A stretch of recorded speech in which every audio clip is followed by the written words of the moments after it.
Hey all, welcome to Tuesday with Pastor Dan. It's been one of those days. That's why it's like 2:30 and I'm getting this done finally. Just couldn't get a break. Like the dog, had to take her to the vet and just for her yearly, but that took forever because they had a super sick dog in the other room that they were, as a whole thing. So, it just feels like one of those days.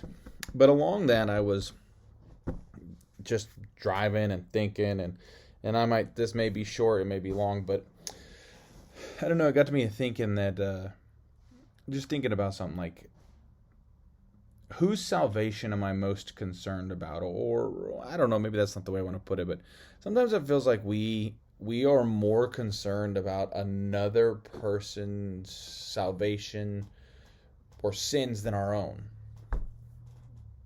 I feel like we spend an inordinate amount of time so concerned with what someone else is or isn't doing, or what we view as their sins, or how they're doing stuff. And I don't know, maybe I've talked about this recently, but it's just something that's been kind of flipping around in my head is, you know, it says go forth and make disciples, but that's not simply being so concerned with someone else's shortcomings and failings. And I think we do it as a protection device. We spend the time concerned about someone else's sins or how they might be falling short, because then I don't have to look at my own, right? If I spend too much time by myself in my own head, then I'm worried, start to become very concerned about what I'm doing, which is such a big part of our faith, is to be concerned about what we're doing. And I find myself wanting to be around people who are concerned about their own growth, their own movement towards goodness and grace, their own work and those kind of things, than being so concerned with someone else's. I've talked about Jelly Roll before, and he has a song called "The Lost," and he talks about how, one of the lyrics is, "I've been known to find my kind of people that ain't home underneath church steeples. You'd be surprised the places I find Jesus that ain't the regular crowd."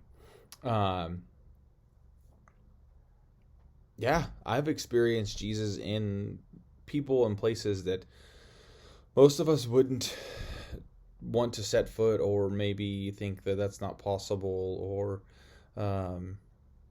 but it is. And we spend more time being like condemning or filling our lives with finger pointing and that, than doing the work of figuring out who we are in faith and who we can be, and then going, and when people see us, because when we do that work, making disciples, you end up doing that when people witness how it's impacted you, how it's impacted us. I mean, you're going to make a lot more disciples by your actions and by how I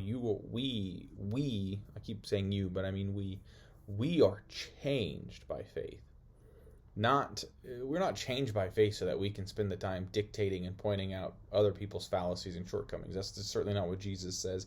That's not scripture. Jesus says make disciples. That means share the faith. That means live the faith. That means let other people experience the mercy and grace that we've experienced. I don't know, it's just something I'm thinking about. How much time do I spend worried about someone else's life than working on my own? And being found with the wrong crowd or the wrong people. Jesus was often. Maybe we need to open our eyes and broaden our horizons and spend just a shade more time on who we can be rather than who someone else is. May you all be blessed. Look forward to seeing you soon.